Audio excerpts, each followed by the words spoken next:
Bonsoir, bonjour, ça dépend des méridiens et là où vous êtes. Nous sommes là pour notre étude biblique. C'est tous les jeudis. Voilà, avant toute chose, nous allons laisser place à notre Dieu, nous accompagner dans notre étude biblique. Nous allons invoquer son esprit au milieu de nous. Invoquons notre Dieu. Nous te disons merci, éternel Dieu, pour ce moment que tu veux encore, Père Seigneur, nous pousser, éternel Dieu, pour la sagesse et l'intelligence, éternel Dieu, pour faire l'étude biblique d'aujourd'hui, ce jeudi 15. Nous sommes très reconnaissants, éternel Dieu. Merci pour ta présence, merci pour ton assistance, éternel Dieu, parce que tu es là. Tu nous donnes la force, la sagesse et l'intelligence pour continuer à l'œuvre que nous avons opté, Père Seigneur, de faire ta volonté. Merci parce que nous voulons répandre cette parole partout dans le monde entier, comme tu l'as dit dans le livre de Matthieu. Nous te sommes très reconnaissants.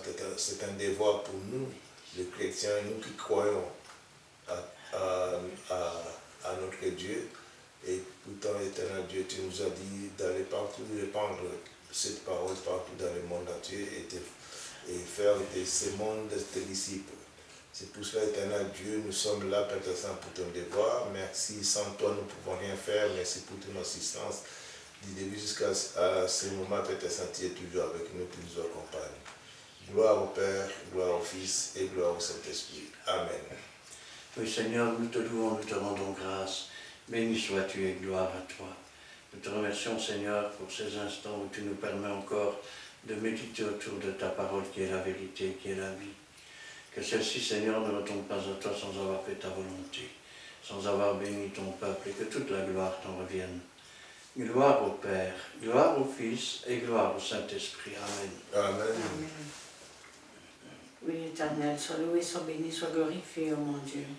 Merci, Seigneur, de nous accorder encore ce privilège aujourd'hui de venir vers toi tel que nous sommes pour être à l'écoute de ta parole, pour cette étude biblique. Dirige toutes choses, Seigneur. Bénis tout ce qui se dira et fera en ton nom et pour ta gloire. Bénis chaque famille représentée ici. Bénis tes serviteurs présents. Que ton Saint-Esprit les oint de double onction, qu'il les protège des méchants et des orgueilleux. Et intervient aussi, Seigneur, pour tous ceux qui aujourd'hui encore vont regarder cette vidéo. Que ta main puissante soit étendue sur eux et bénis-les aussi, Seigneur. Amen. Amen. Voici, nous sommes arrivés au moment où nous allons vous parler de Jésus-Christ à travers sa parole. Mais aujourd'hui, c'est encore un autre sujet. À chaque jour suffit sa peine. C'est pour cela que nous voulons vous diriger dans des autres vidéos qui sont déjà en route dans les réseaux sociaux. C'est même adresse. Vous trouverez beaucoup de vidéos. Si vous tapez Christian Delso, Delso c'est D-E-L-S-A-U-X, et vous trouverez beaucoup de vidéos qui sont sur les terrains de YouTube. 469 vidéos. Et alors, donc vous n'allez plus vous vous distraire, et puis on vous laisse le temps de choisir n'importe quel sujet, commenter, et puis pour nous aider aussi à faire beaucoup de vidéos à travers vos questions. Donc voici, sur les réseaux sociaux, cette adresse, sur place, vous pouvez venir à Montigny-Sissambre. Nous sommes une église de la Fraternité évangélique et Pentecôte Péniel. Nous sommes à Montigny-Sissambre, sur la rue Paul Johnson, numéro 55.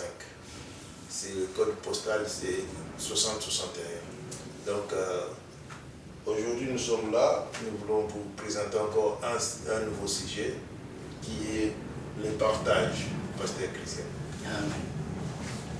Quand on parle de partage, on n'imagine pas tout ce que ça peut englober. Quand on parle de partage, on parle souvent de partager un morceau de tarte. Ah, comment ça se fait que j'en ai un plus petit morceau de lui? Ou quel? Souvent dans les partages, il y a de la jalousie. Dans le partage, il y a aussi les héritages qui se partagent entre les héritiers. Mais parfois, il arrive qu'il y a des héritiers qui se servent, ou même qui profitent de la faiblesse des gens pour essayer de spolier ces personnes, c'est-à-dire pour essayer de tirer un maximum.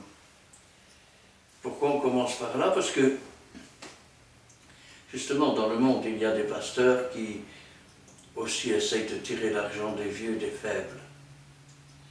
Il y a aussi des chrétiens qui font cela. Mais le véritable enfant de Dieu n'est pas comme cela. Alors, on peut commencer notre étude avec le livre Évangile de Luc, chapitre 12, et le verset 13 à 15. Nous lisons la parole de Dieu dans l'évangile de Luc, chapitre 12, versets 13 à 15. Quelqu'un dit à Jésus du milieu de la foule, « Maître, dis à mon frère de partager avec moi notre héritage. » Jésus lui répondit, « Ô homme, qui m'a établi pour être votre juge ou pour faire vos partages ?» Puis il leur dit, « Gardez-vous avec soin de toute avarice, car la vie d'un homme ne dépend pas de ses biens, fût-il dans l'abondance. » Quand on parle de partage, il faut comprendre ceci. Dès qu'on entend ce mot partage, eh bien, directement, on pense au matériel. Or, gardez-vous avec soin de toute avarice. Gardez-vous avec soin d'être un grippe-sous. Gardez-vous avec soin d'attacher plus d'importance à l'argent qu'à Dieu. Parce qu'il y a un nom pour cela.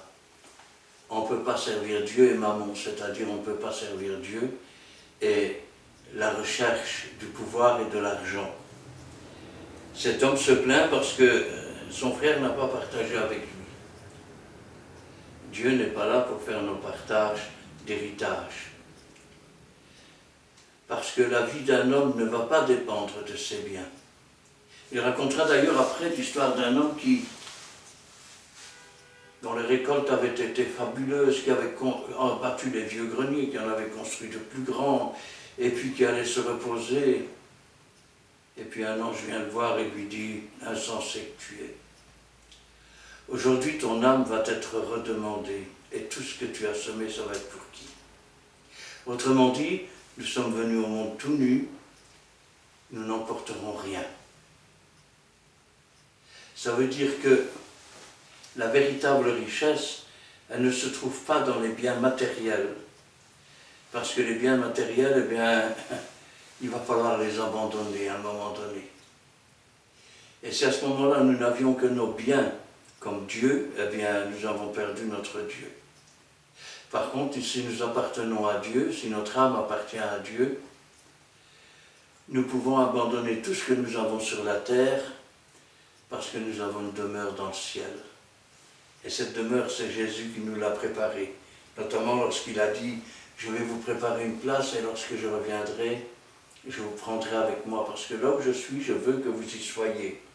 Alors, ce qui revient à nous dire que nous devons avant tout chercher le royaume et la justice de Dieu.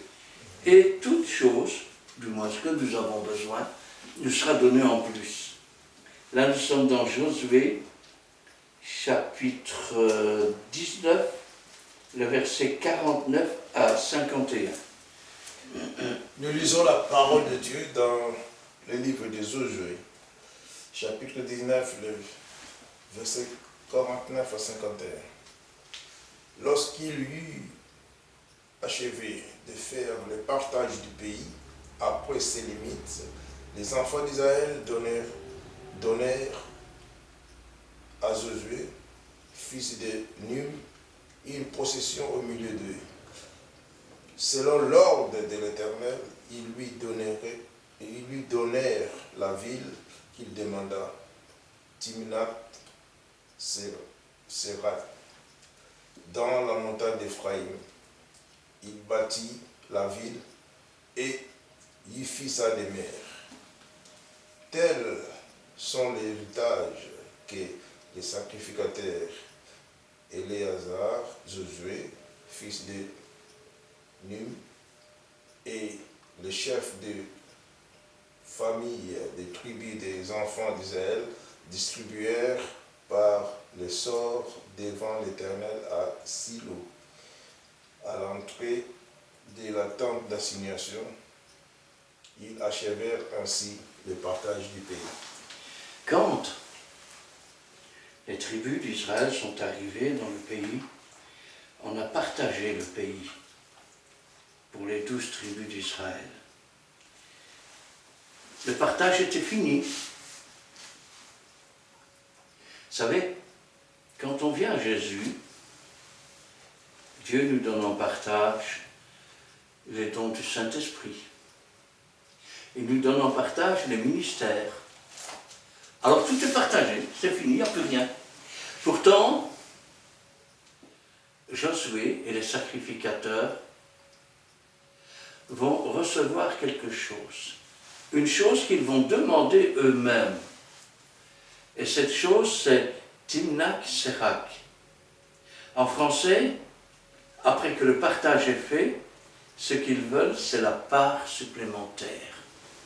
Et pas n'importe où, sur la montagne d'Éphraïm, c'est-à-dire sur la montagne qu'il ajoute. Quand je pense à cela, je pense au fait que quand Dieu a partagé dans l'Église les tâches et les dons, nous devons continuer à rechercher la présence et la part supplémentaire. Quelle est cette part supplémentaire? C'est le baptême du Saint-Esprit. Et on dirait non, il n'y a pas de don avant le baptême du Saint-Esprit. Vous lisez comme il faut. Vous verrez que les apôtres ont été envoyés pour guérir les malades, pour ressusciter les morts, et ainsi de suite. Ils étaient envoyés 2 par 2. Jésus était encore vivant sur la terre, aucun d'eux n'était baptisé du Saint-Esprit. Mais le ministère, frère. Alors, acte 1. Pierre ayant reçu le ministère de pasteur de Jésus, alors qu'il était encore sur la terre, Pierre n'étant pas encore baptisé du Saint-Esprit en ces jours-là, s'est levé au milieu de ses frères et a pris ses fonctions de pasteur. Le baptême du Saint-Esprit ne vient qu'en acte 2. Alors quand le partage est fait, il nous appartient de rechercher la part supplémentaire. On peut le dire autrement, à rechercher le royaume de Dieu et sa justice. Parce que rappelez-vous toujours que quand tu nais de nouveau, tu peux voir le royaume des cieux. Mais quand tu nais d'eau et d'esprit, tu peux entrer dans le royaume des cieux. Et Dieu nous invite à entrer. Alors, ça veut dire qu'il y a un partage et qu'une église, ce n'est pas une grosse tête et que tout le monde n'a qu'à se taire. Et ça veut dire aussi qu'il y a du travail pour tous et que le travail est partagé. Ça veut dire aussi que les dons sont partagés. Est-ce que tous parlent en langue? Est-ce que tous prophétisent? Est-ce que tous sont docteurs? Est-ce que tous ont don de guérison? Dieu donne à chacun. Ou je vais le dire autrement, le Saint-Esprit distribue à chacun en particulier comme il le veut. Et Jésus donne les ministères. Et c'est aussi Jésus qui baptise du Saint-Esprit, cette part supplémentaire dont nous avons tant besoin. Amen. Parce que rechercher le royaume et la justice de Dieu, c'est rechercher le baptême du Saint-Esprit, sachant que toutes choses nous seront données en plus. Alors,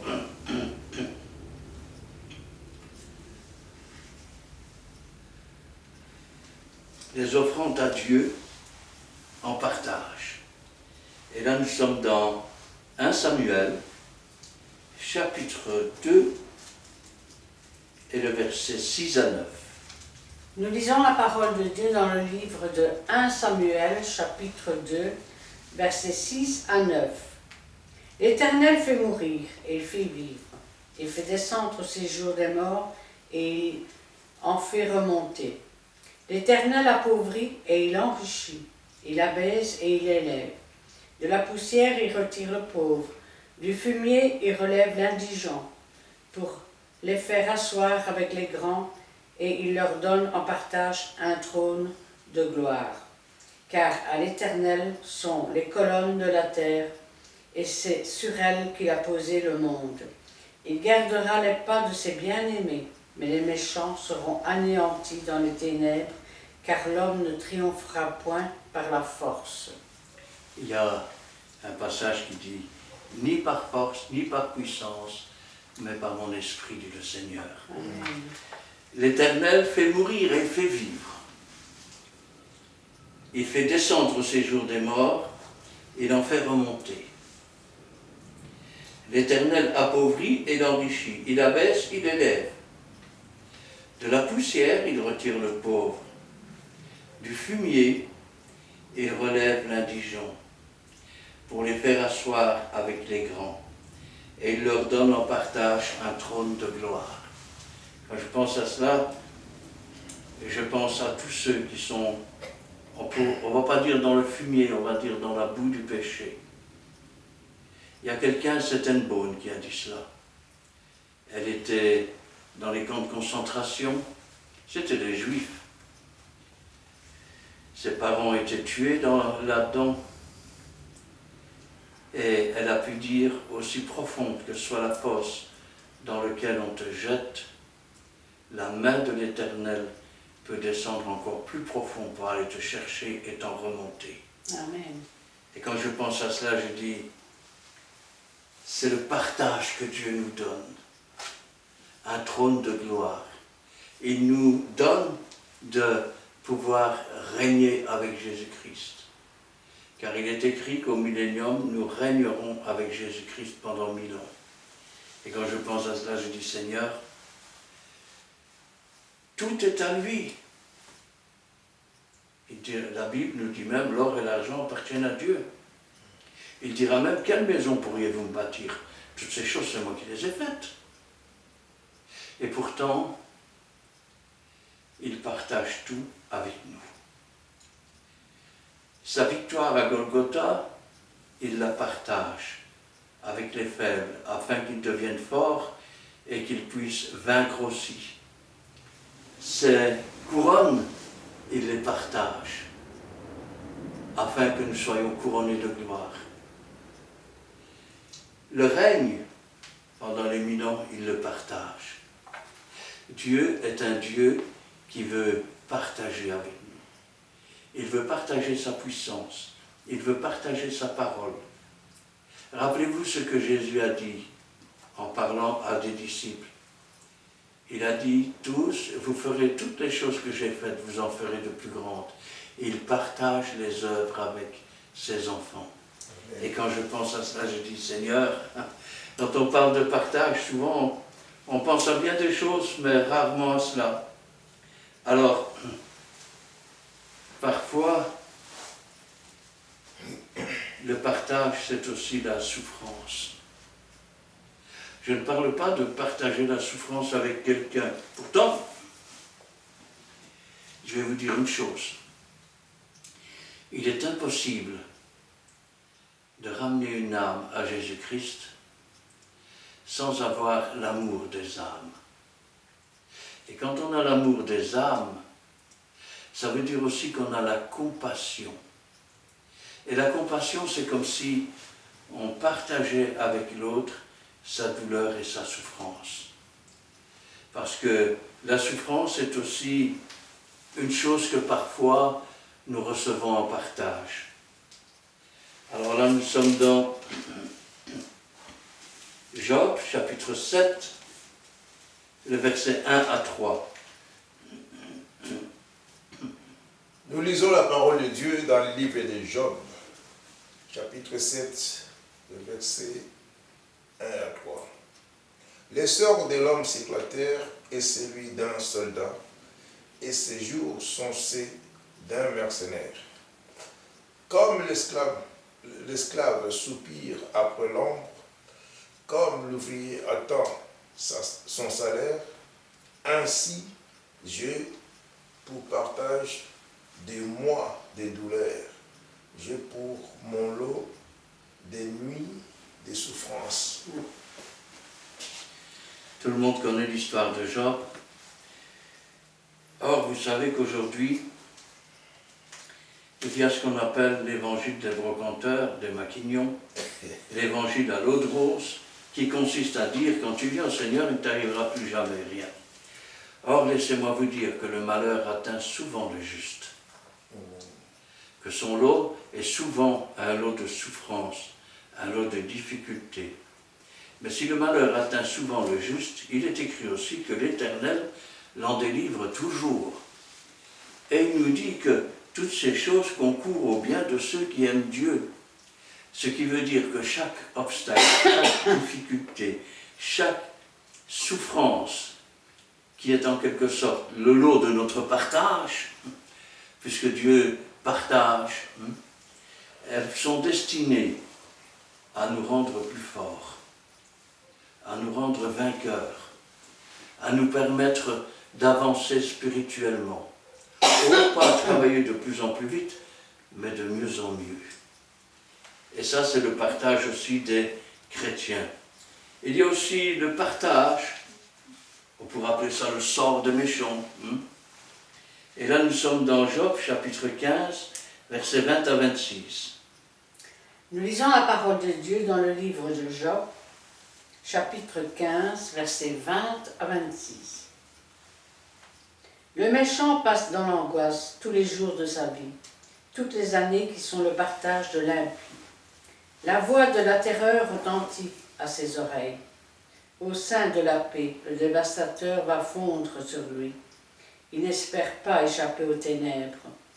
Il voit l'épée qui le menace.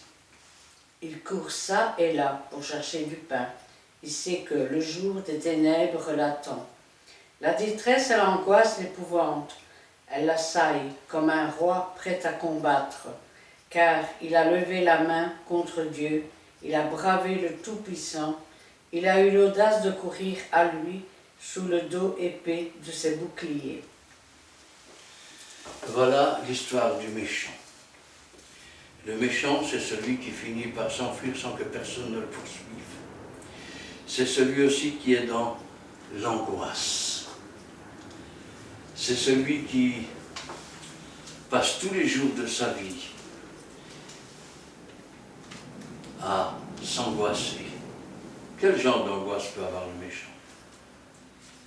Qu'est-ce qui va arriver demain? Oh, quelle est ma femme? Pourquoi elle n'est pas encore entrée? L'angoisse l'envahit tout le temps. Il devient jaloux, parce qu'il a peur de perdre sa femme. Il est dans l'angoisse. Il devient violent, parce qu'il a peur qu'on lui prenne ce qui lui appartient. C'est son lot, c'est son partage. Et pourquoi est-ce son partage? Car il a levé la main contre Dieu. Il a bravé le Tout-Puissant. Il a eu l'audace de courir à lui sous le dos épais de ses boucliers. Autrement dit, il s'est fait une carapace. Moi, je suis athée. Alors, ça veut dire que tu ne crois pas en Dieu. Ça veut aussi dire que tu ne crois en Dieu, en rien. Et pourtant, combien de fois tu es trompé? Tu frappes à la porte et tu crois que, par exemple, c'est ta femme qui va t'ouvrir, mais c'est ton oncle qui ouvre. Tu t'es trompé, pourtant tu croyais. Tu ouvres le robinet et tu crois que tu vas remplir ton verre d'eau, mais ce jour-là, on a coupé l'eau. Donc tu ouvres le robinet, mais il n'y a pas d'eau. Tu allumes la lumière, mais là aussi, tu croyais qu'elle allait s'allumer, mais le courant était coupé. Il y a des tonnes de choses que l'on croit. On croit que l'on va se rendre à un endroit, et puis on arrive, il y a des travaux, on doit passer ailleurs. Alors, on croit à des tas de choses qui ne sont pas vraies. Tenez, par exemple, il y a des athées qui croient que mettre un fer à cheval au-dessus de sa porte bonheur. Et pourtant, ils se trompent. Parce que le jour où le clou va être vraiment rouillé, et qu'il va passer en dessous, si le fer à repasser tombe, il va avoir une tête au carré. Ceci étant dit, il est vrai qu'il il n'y a pas de paix pour celui qui n'a pas Dieu dans son cœur. Il peut chercher la paix et la joie. Il est comme l'enfant qui dit « Ah, si seulement ». Quand il est un enfant, il dit « Vivement que je sois grand, comme ça je pourrais faire tout ce que je veux ». Quand il est grand, vivement que je sois marié, comme ça je ne devrais plus écouter. Quand il est marié, ah, vivement que j'ai des enfants, comme ça je serai content. Quand il a des enfants, il commence à dire j'ai mal à la tête. Puis après, vivement que les enfants soient grands. Et quand les enfants sont partis, vivement que je sois pensionné. Et quand il est pensionné, il cherche toujours. Parce qu'il manque quelque chose. Dieu a fait l'homme à son image pour habiter l'homme. Pas pour qu'il court comme un aveugle, à tâtonnant à droite et à gauche, pour chercher. Parce que son seul lot, c'est une espérance qui le trompe et qui ne verra jamais. Le seul qui peut remplir un cœur, le seul qui peut réjouir une âme, le seul qui peut satisfaire un homme ou une femme ou un enfant, c'est la présence et la puissance de Dieu. Amen. Et ça, c'est le lot des chrétiens. Tant qu'aux autres, ils lèvent la main contre Dieu, ils bravent le Tout-Puissant, et à cause de cela, ils sont dans l'angoisse tous les jours de leur vie. Qu'est-ce que je vais devenir? Qu'est-ce que je vais faire? Toutes les années qui sont le partage de l'impie. Car Dieu a donné un temps, un partage d'années. Il nous dit d'ailleurs dans la Bible, enseigne-nous à bien compter nos jours et à appliquer nos cœurs à la sagesse. Mais ces gens, malgré le temps que Dieu leur a accordé, se sont détournés. Et leur seul partage, c'est l'angoisse, c'est l'incertitude. Vous savez, un jour, il y avait un professeur, c'était un homme très, très, très instruit. Il avait lu des tonnes de choses. On pouvait parler de n'importe quel sujet, il connaissait. Et puis un jour, il est arrivé à la fin de sa vie. Sa femme était à côté de lui et lui dit, tu sais, toute ma vie, j'ai étudié parce que je voulais savoir un maximum de choses. Maintenant, je vais mourir et je ne sais pas où je vais. Ça veut dire que malgré tout ce qu'il avait appris, toutes ces choses, c'était comme de la boue. Elle ne lui servait plus à rien. La chose principale, il était passé à côté. Alors ne passons pas à côté. Ne devenons pas de ceux qui rentrent dans l'angoisse en se demandant ce qu'ils vont devenir. Mais sachons que si l'on vit ou si l'on meurt, on appartient au Seigneur. Amen. Si on vit pour Jésus. Et si on meurt, on va près de Jésus. Amen. Alors, le sort en partage les fidèles de Dieu. Et là, nous sommes dans le psaume, chapitre 16, versets 1 à 8. Nous lisons la parole de Dieu dans le livre des psaumes, chapitre 16 et les 8 premiers versets. Garde-moi, ô Dieu, car je cherche en toi mon refuge. Je dis à l'Éternel, tu es mon Seigneur. Tu es mon souverain bien. Les saints qui sont dans le pays, les hommes pieux sont l'objet de toute mon affection. On multiplie des idoles, on court après les dieux étrangers. Je ne répands pas leur libation des saints. Je ne mets pas leur nom sur mes lèvres. L'Éternel est mon partage et mon calice. C'est toi qui m'assures mon lot. Un héritage délicieux m'est dessus. Une belle possession m'est accordée. Je bénis l'Éternel, mon conseiller. La nuit même, mon cœur m'exauce. J'ai constamment l'Éternel sous mes yeux. Comme il est à ma droite, je ne chancelle pas. Garde-moi, ô Dieu. Nous savons qu'il est impossible à un homme de se sauver, mais tout est possible à Dieu. Et quand on s'appuie sur Dieu, il devient alors notre refuge. C'est vrai que dans le monde, il y a des gens qui courent après des idoles. Il y a bien sûr les postures qu'on se fait dans certaines églises, ou les tableaux. Mais l'idole, c'est pas seulement ça. L'idole, c'est tout ce qu'on met au-dessus de Dieu. Si tu aimes d'abord, ou si tu adores ta maison et que tu aimes Dieu, ta maison devient une idole. Si tu adores tes enfants et que tu aimes Dieu, tes enfants deviennent une idole. Tu adoreras ton Dieu et lui seul. Amen. Tu peux aimer les autres choses, tu peux aimer ta maison, tu peux aimer tes enfants, tu peux aimer ta femme, mais on n'adore que Dieu. Je ne répands pas leur libation de sang. Je ne mets pas leur nom sur mes lèvres. L'Éternel est mon partage et mon calice. Vous savez, quand parfois quelqu'un écoute avec beaucoup d'attention,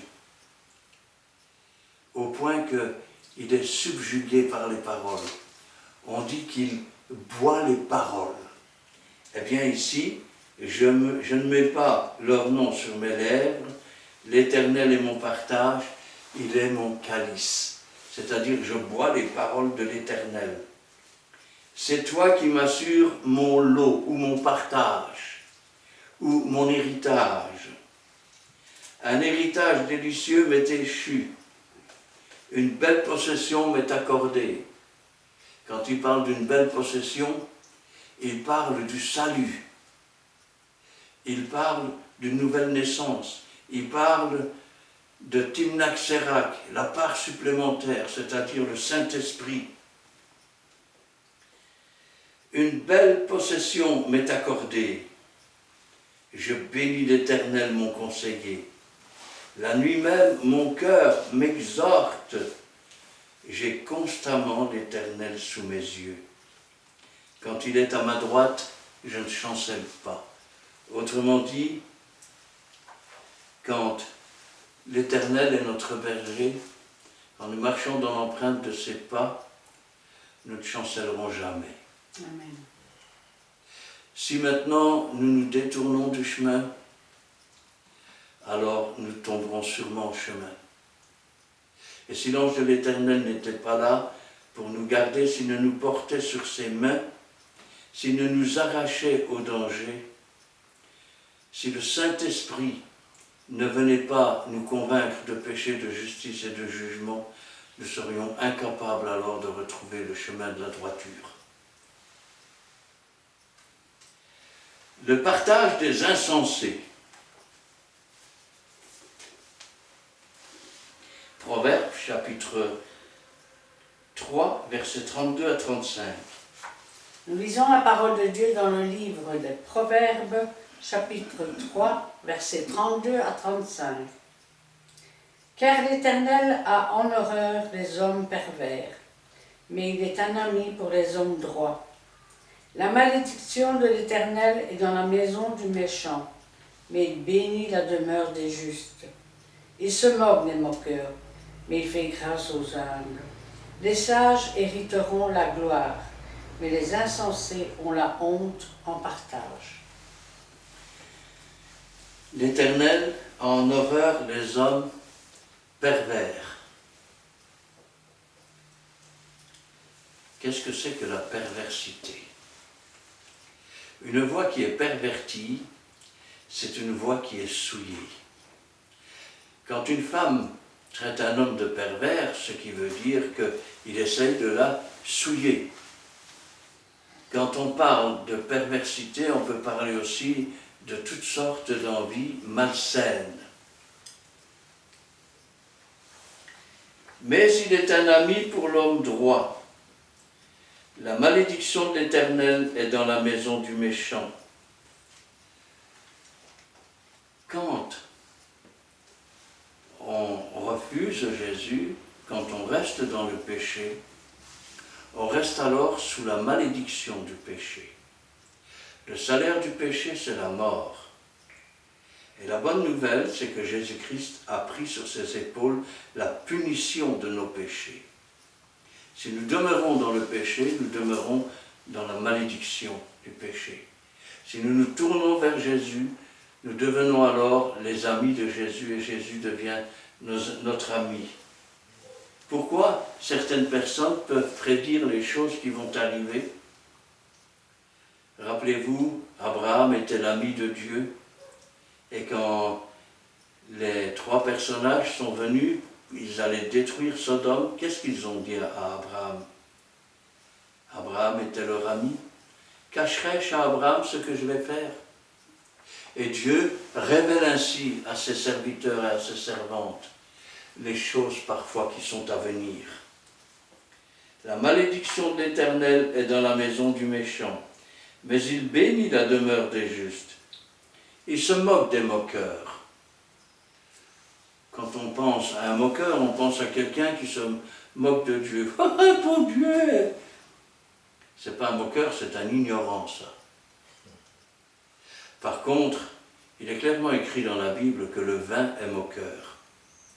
Ça veut dire que celui qui s'enivre la nuit. Un peu de repos, un peu de fatigue, et la pauvreté vient te surprendre. Il se moque des moqueurs, mais il fait grâce aux humbles. Rappelez-vous l'histoire de ces deux hommes montés au temple. L'un d'entre eux disait « Oh, je jeûne 2 fois la semaine, je donne ma dîme. Je te remercie Seigneur, je ne suis pas comme celui-là. » Et l'autre, il n'osait pas lever la tête. Parce qu'il se repentait. Parce qu'il comprenait qu'il avait mal agi envers Dieu. Lequel fut justifié? Celui qui était humble et qui se repentait, plutôt que l'autre qui croyait qu'il était parfait. Il voulait enlever la paille qui était dans l'œil de son frère, mais il était incapable d'enlever la poutre qui était dans le sien. Il se moque des moqueurs, mais il fait grâce aux humbles. Les sages hériteront la gloire. Autrement dit, les sages auront pour partage la gloire. Mais les insensés ont la honte pour partage. Un jour, après le millénium, tous ceux qui ne sont pas inscrits dans le livre de vie sortiront de terre. Ils se présenteront devant Dieu. Et là, ils devront répondre de leurs crimes. Le premier crime, c'est d'avoir vécu comme si Dieu n'existait pas. Le second crime, c'est d'avoir refusé la liberté qui était offerte au Fils de Dieu. Et le troisième crime, c'est de ne pas avoir reconnu et d'avoir résisté jusqu'à blasphémer contre le Saint-Esprit. Ce jour-là, ils seront tous là et ils seront tous dans la honte. Ce sera leur partage. Alors, parlons maintenant du partage de l'Évangile. Nous sommes dans 2 Corinthiens, chapitre 10, versets 13 et 14. Nous lisons la parole de Dieu dans le livre des 2 Corinthiens, chapitre 10 et les versets 13 à 14. Pour nous, nous ne voulons pas nous glorifier hors de toute mesure. Nous prendrons au contraire pour mesure les limites du partage que Dieu nous a assigné, de manière à nous faire venir aussi jusqu'à vous. Nous ne dépassons point nos limites comme si nous n'étions pas venus jusqu'à vous, car c'est bien jusqu'à vous que nous sommes arrivés avec l'évangile de Christ. Pour nous, nous ne voulons pas nous glorifier hors de toute mesure. Nous prendrons au contraire pour mesure la limite du partage que Dieu nous a assigné. Ça veut dire quoi? Ça veut dire que Dieu a partagé l'œuvre. Rappelez-vous quand il disait « La moisson est grande, il y a peu d'ouvriers. Priez le Père pour qu'il suscite des ouvriers dans sa moisson. Et quand je pense à cela, je pense à ce partage. Dieu a partagé, c'est bien, Dieu a partagé entre ses serviteurs et ses servantes les enfants qui doivent être ramenés à l'Évangile. Il les a mis sur notre chemin, afin que nous partagions. Rappelez-vous la Sainte Seine, 1 Corinthiens chapitre 11. Car j'ai reçu du Seigneur ce que je vous ai enseigné, c'est que dans la nuit où il fut livré, Jésus prit du pain, et après avoir rendu grâce, il le rompit. Ça veut dire qu'il a partagé le pain. Le pain, c'est l'image de la parole de Dieu, car Jésus-Christ, c'est le pain qui est descendu du ciel. Et c'est un pain qui est partagé depuis plus de 2000 ans. Et on pourrait même dire depuis plus de 6000 ans, car le pain du Nouveau et de l'Ancien Testament, c'est toujours la parole de Dieu. Amen. C'est toujours Jésus-Christ. Il est la sagesse qui a bâti sa maison, qui a taillé ses 7 colonnes. Il est celui qui a envoyé le message de Jean aux 7 églises. Quand je pense à cela, je dis, Seigneur, c'est toi qui as partagé depuis des milliers d'années. Et ce qui est encore plus magnifique, c'est comme la multiplication des pains. Vous prenez une parole qui vient de Dieu, avec l'Esprit de Dieu, vous l'annoncez, et voilà qu'elle nourrit une âme. Ah, attention, il y a un autre là qui a entendu. Et lui est aussi nourri avec le même pain. C'est comme s'il y avait déjà 2 pains. Et depuis des siècles et des siècles, hommes, femmes, jeunes gens se nourrissent de la parole de Dieu. Et ce pain nourrit des milliers et des millions et des millions. Et quand je pense à cela, ou des poissons, des pictus en grec, c'était le premier signe des chrétiens, de Dieu, le Fils Jésus-Christ Sauveur, le partage de cette parole qui est la nourriture de l'âme. C'est pour ça que Jésus avait dit, celui qui mange ma chair et qui boit mon sang a la vie en lui-même. Celui qui ne mange pas ma chair et qui ne boit pas mon sang n'a pas la vie en lui-même. Et Dieu donne ce partage afin que nous puissions à notre tour l'apporter à ceux qui ont faim et qui ont soif. Alors, le partage de l'Évangile et les chrétiens donnés par Dieu en partage.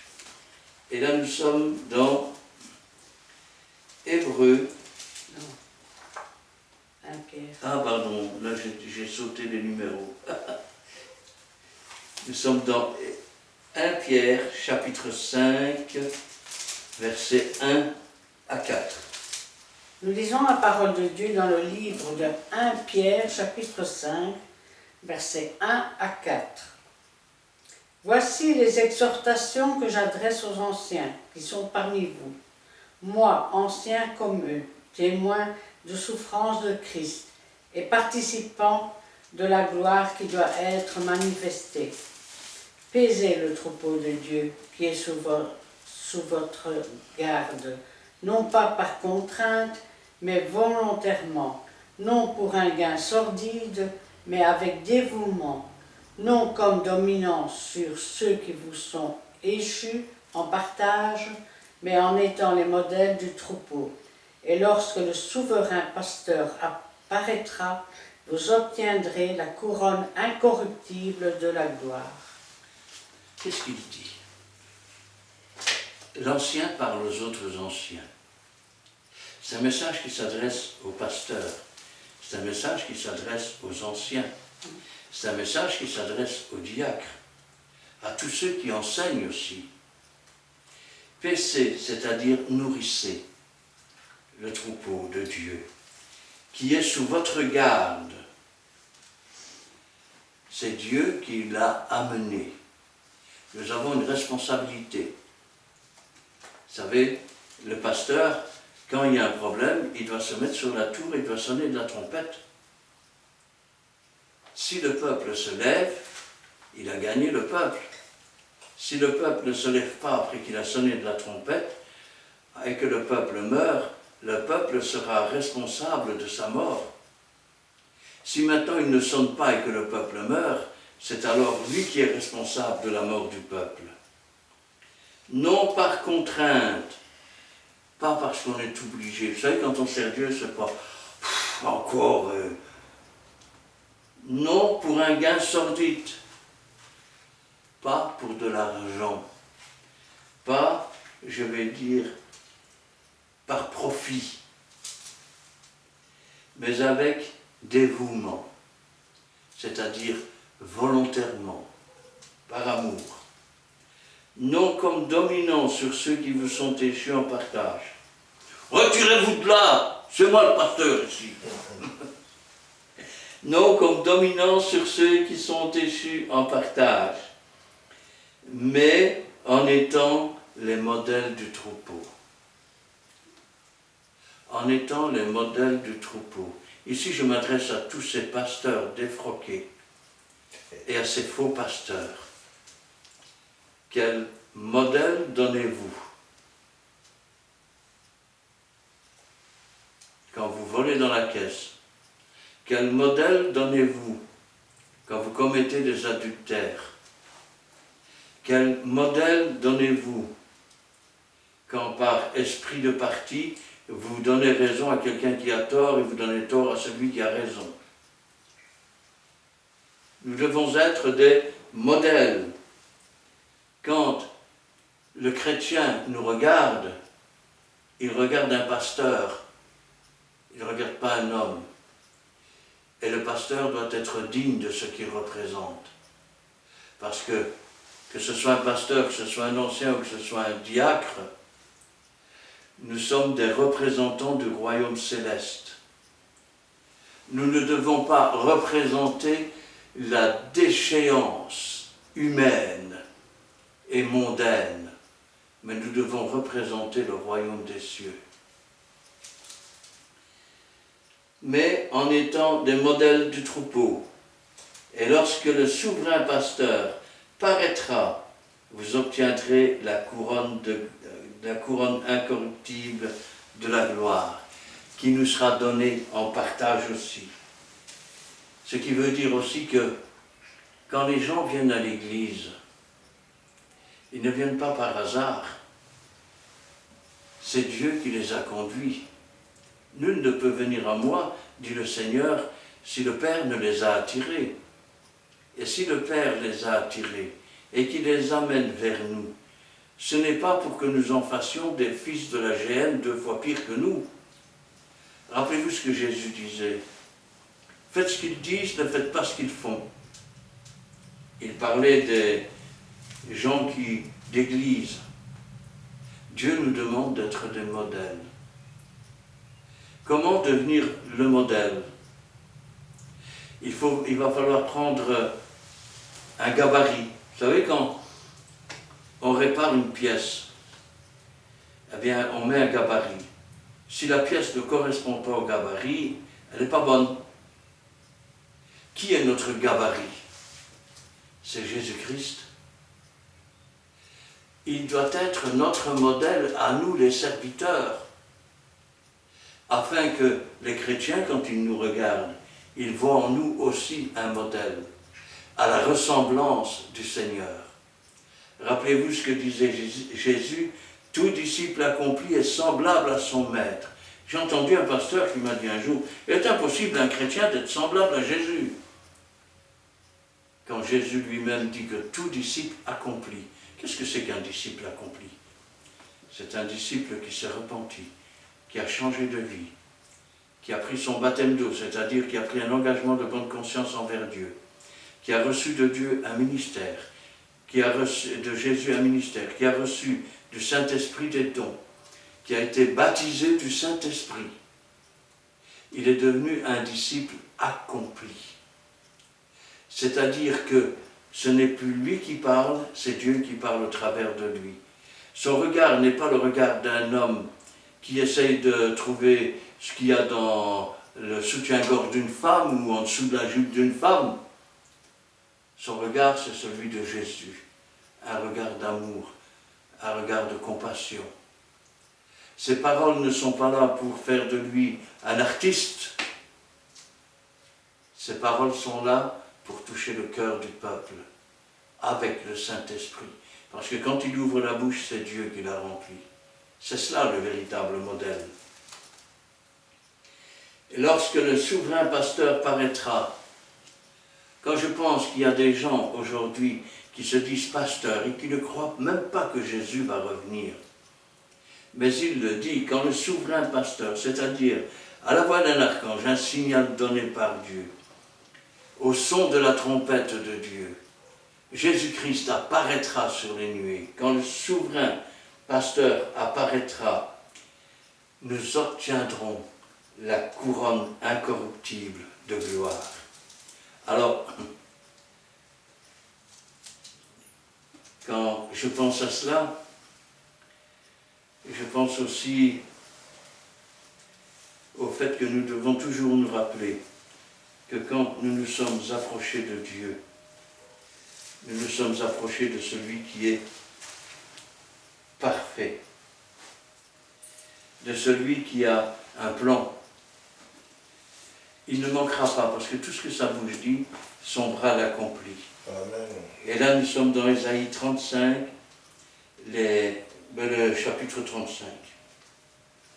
Nous lisons la parole de Dieu dans le livre d'Ésaïe, le chapitre 35. Le désert et les pays arides se réjouiront. La solitude s'égayera et fleurira comme un narcisse. Elle se couvrira de fleurs et tressaillira de joie avec chant d'allégresse et le cri de triomphe. La gloire du Liban lui sera donnée, la magnificence du Calmaire et des Sarons. Ils verront la gloire de l'Éternel, la magnificence de notre Dieu.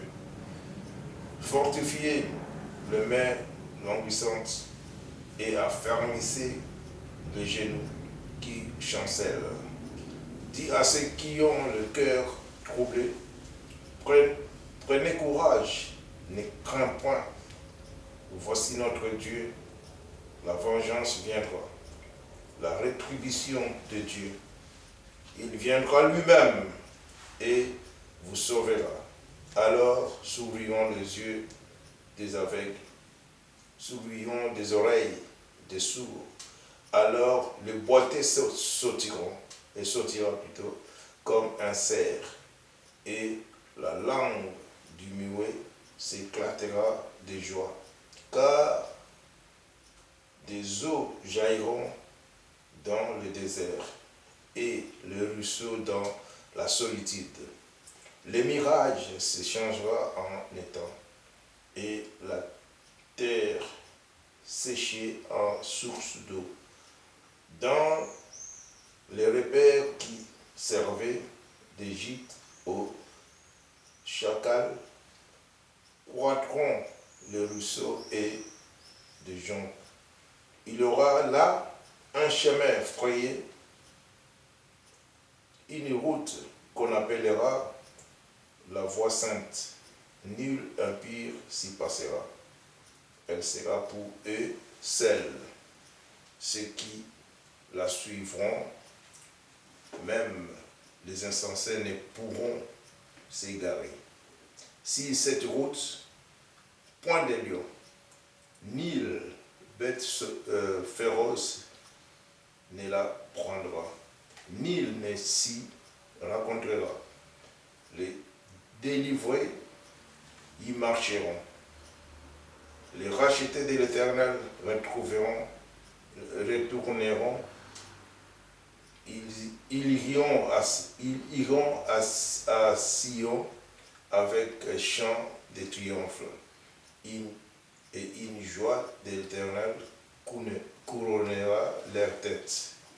L'allégresse et la joie s'approcheront, la douleur et les gémissements s'enfuiront.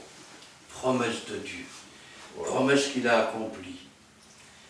Quand nous marchions dans un désert, quand notre vie était un désert aride, la présence du Seigneur et la découverte du Seigneur nous a réjouis.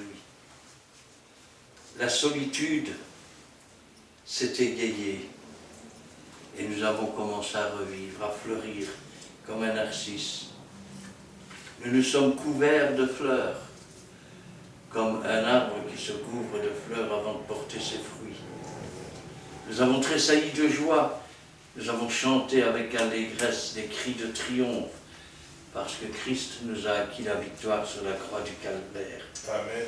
La gloire du Liban lui sera donnée, la magnificence du Carmel et de Saron. Ils verront la gloire de l'Éternel. Et nous avons contemplé sa gloire, une gloire comme la gloire du Fils unique venu du Père. La magnificence de notre Dieu. Voilà maintenant le rôle des serviteurs et des enfants de Dieu. Fortifiez les mains languissantes. Affermissez les genoux qui chancellent. Dites à ceux qui ont le cœur troublé, prenez courage, ne craignez point. Voici votre Dieu, la délivrance viendra, la rétribution de Dieu. Il viendra lui-même et vous sauvera. Alors, s'ouvriront les yeux des aveugles. Alors tes yeux s'ouvriront enfin sur ce que tu cherchais et que tu n'as jamais pu trouver parce que tu étais comme un aveugle. Alors s'ouvriront les oreilles des sourds, ces oreilles qui étaient fermées. Oh, laisse-moi tranquille avec ton Dieu. Elles s'ouvriront et le Seigneur pourra commencer à te parler. Alors le boiteux sautera comme un cerf. Alors celui qui marchait un pied pour Dieu, un pied pour le monde, va sortir de ce monde et va commencer à avancer comme un cerf. La langue du muet éclatera de joie. Celui qui n'avait jamais un mot pour Dieu va commencer à louer, à exalter, à glorifier le Seigneur. Car les eaux jailliront dans le désert. Il est le rocher qui suivait Israël dans le désert et où Israël buvait. Et des ruisseaux dans la solitude. Le mirage, c'est-à-dire l'illusion, se changera en étang. Et la terre desséchée en source d'eau. Celui qui vient à moi, des fleuves d'eau vive couleront de son sein. Amen. Avant de connaître Dieu, tu n'étais peut-être qu'une source complètement desséchée. Tu n'avais rien à apporter. Mais aujourd'hui, tu deviens une source d'eau. Dans le repère qui servait de gîte au chacal, dans ton âme toute noire qui servait de gîte à tous ces esprits méchants, croîtront les roseaux et des joncs. Il y aura un chemin frayé, une route. Jésus a dit, je suis le chemin, la vérité et la vie, qu'on appellera la voie sainte. Nul impur n'y passera. Elle sera pour eux seuls. Ceux qui suivront, ceux qui la suivront, même les insensés, ne pourront s'égarer. Autrement dit, si tu n'es pas droit avec Dieu, tu peux toujours prétendre tout ce que tu veux, mais tu ne pourras pas prendre cette route qui est le chemin, la vérité et la vie. Tu prends alors le chemin large et spacieux. Nulle bête féroce ne la prendra, nul ne s'y rencontrera. C'est un chemin où on est solitaire. C'est un chemin entre nous et notre Dieu. Amen. Le moment venu, quand nous comparaîtrons devant le Seigneur, c'est nous qui répondrons. Ne dites pas « oui, mais mon mari », parce que quand tu seras devant Dieu, ce n'est pas ton mari qui va répondre, c'est toi. Personne ne se rend compte sur ce chemin. C'est un chemin que Dieu a tracé. Nous sommes tous différents les uns des autres. Et Dieu connaît ces différences. C'est pour cela aussi qu'il a un chemin spécifique pour chacun d'entre nous. Les délivrés y marcheront. Les rachetés de l'Éternel retourneront, ils iront à Sion avec chant de triomphe. Autrement dit, ils monteront sur la montagne de Dieu. Une joie éternelle couronnera leur tête. C'est aussi le partage de ceux qui suivent le Seigneur. L'allégresse et la joie s'approcheront, et la douleur et les gémissements s'enfuiront. Pourquoi? Parce qu'à ce moment-là, nous avons en partage un héritage. Nous sommes co-héritiers avec Jésus-Christ. Et là, nous sommes dans Hébreux, chapitre 12, le verset 22 à 28, et 29. Nous lisons la parole de Dieu dans le livre aux Hébreux, chapitre 12, versets 22 à 29.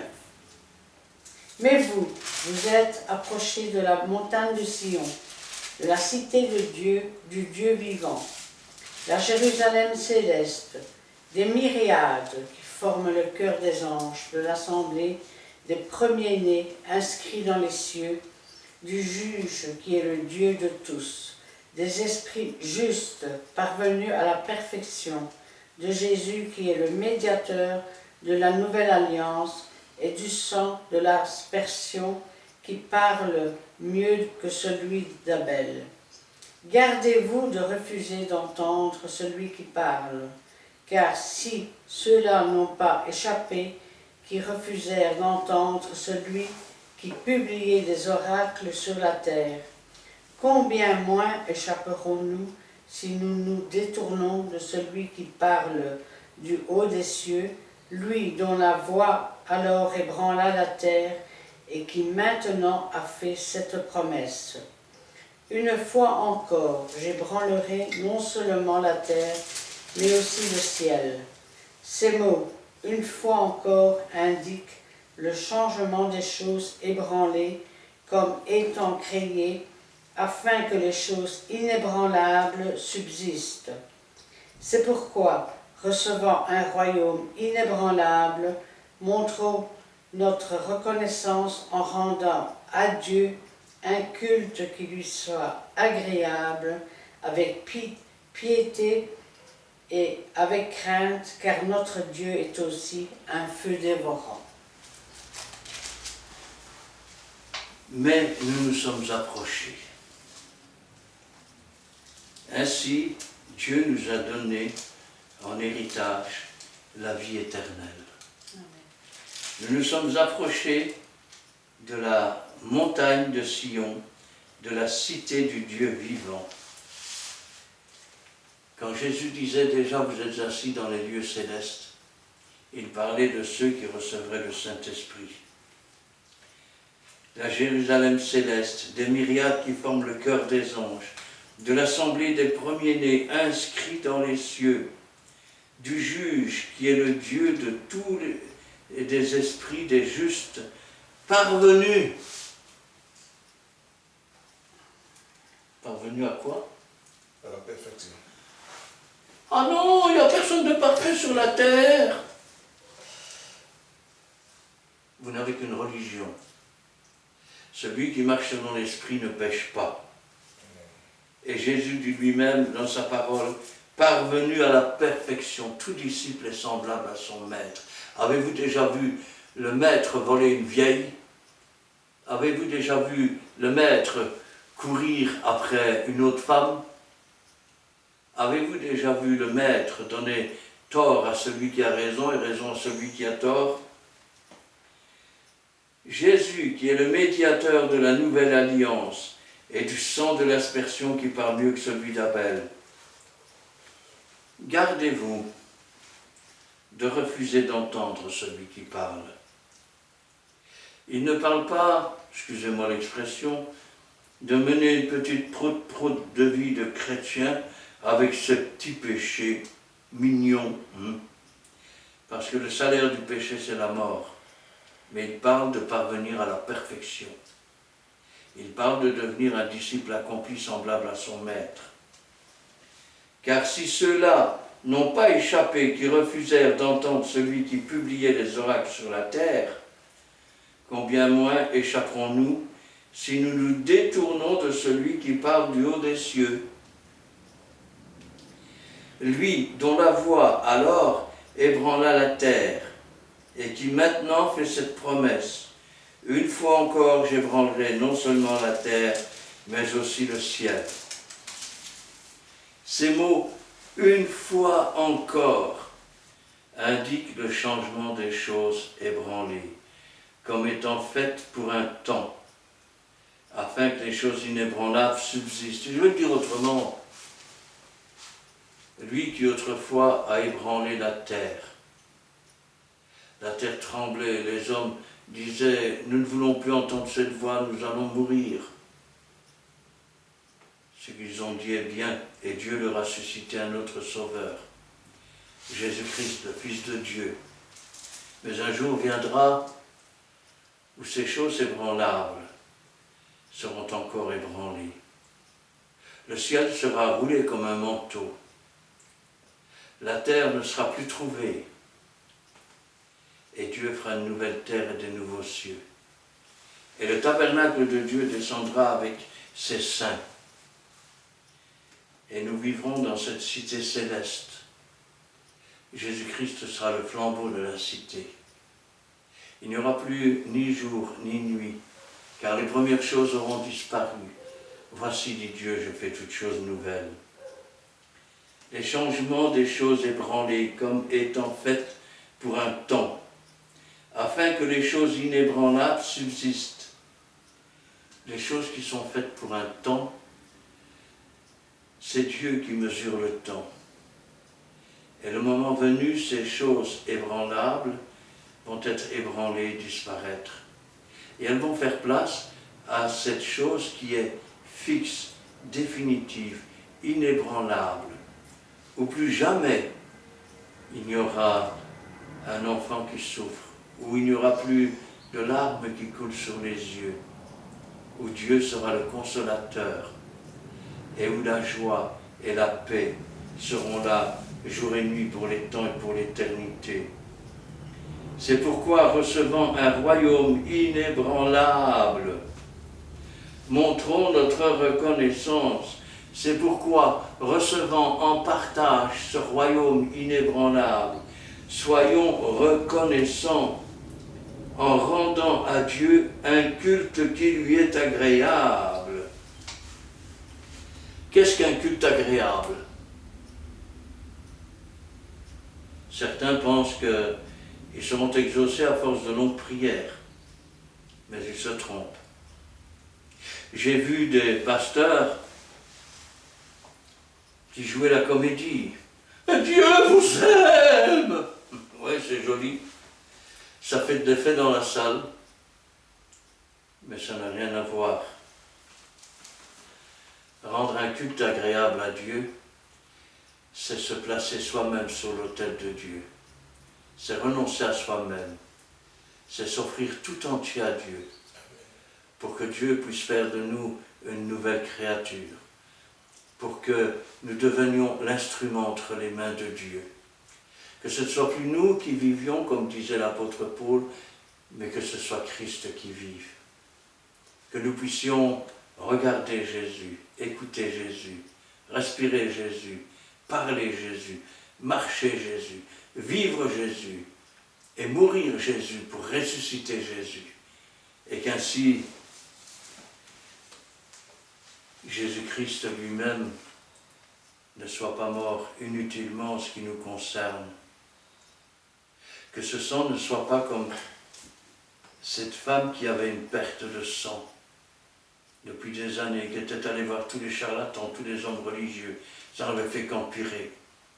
Mais quand elle a touché le bord du manteau, c'est-à-dire du ministère de Jésus, la perte de sang s'est arrêtée et le sang lui a été bénéfique. Car c'est le sang de Christ qui lave les péchés. C'est le sang de Christ qui efface nos iniquités et qui permet d'être réconcilié avec Jésus-Christ. En rendant à Dieu un culte qui lui soit agréable, avec piété, avec crainte, car notre Dieu est aussi un feu dévorant.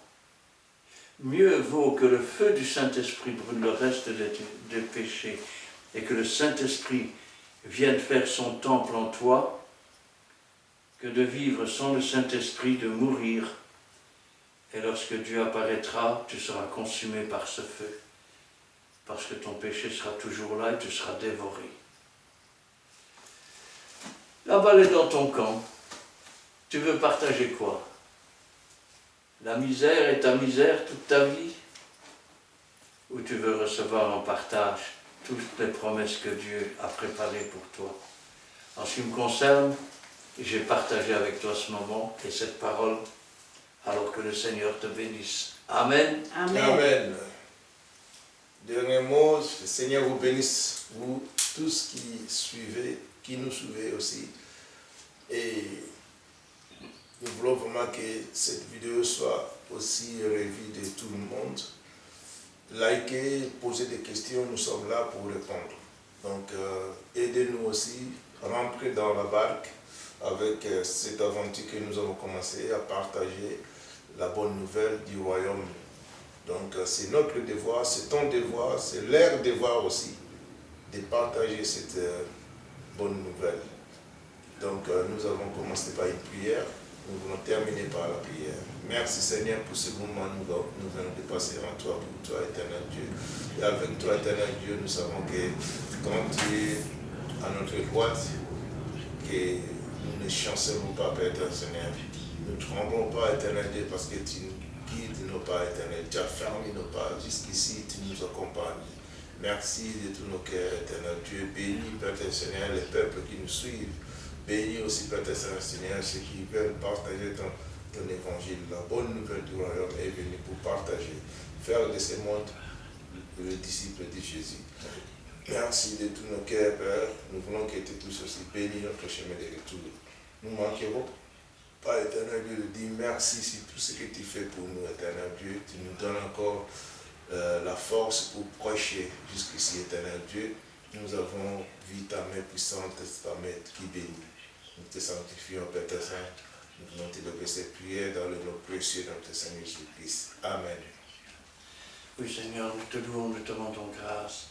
Béni sois-tu et gloire à toi. Ta parole, c'est la vérité. Ta parole, c'est la vie, Seigneur.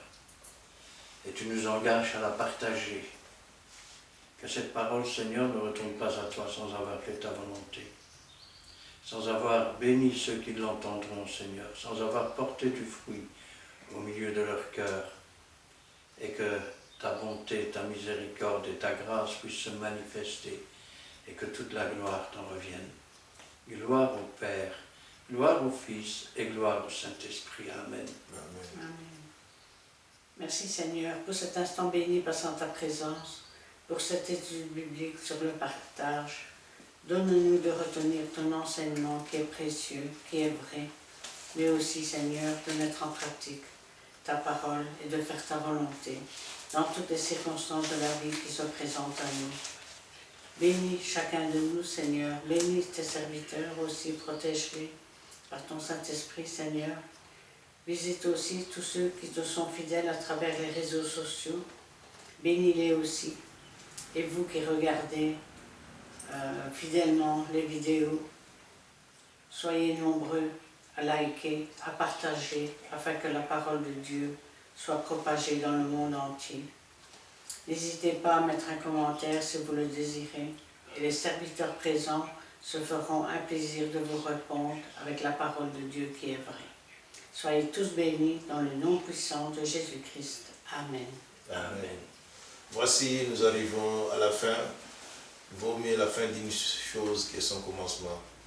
Donc, on voulait vous faire un petit rappel de nos vidéos, car ce sont 9 vidéos qui sont sur le terrain. À l'adresse de YouTube, vous allez voir Christian Delso, c'est D-E-L-S-A-U-X. Donc D-E-L-S-A-U-X. Donc, vous aurez le plaisir de visualiser toutes les vidéos que nous avons mises. Donc, sur place, ne manquez pas, venez, nous sommes à Péniel, et une église situé sur Montigny-Six-Samples, donc la Fraternité évangélique des Pentecôtes, Péniel. Nous sommes là, venez, vous ne serez pas dessus.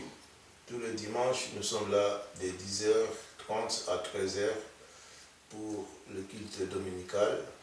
Et puis, il y a des autres jours, donc vous pouvez nous contacter via les réseaux sociaux. Donc, ne manquez pas, nous sommes sur la rue Paul Janson, numéro 55. Paul Janson, numéro 55, à Montigny-Six-Samples. C'est 60-61, c'est le code postal. Et vraiment, je vous laisse visualiser toutes les vidéos. Que Dieu vous bénisse abondamment. Quant à nous, aujourd'hui, on vous dit bye bye.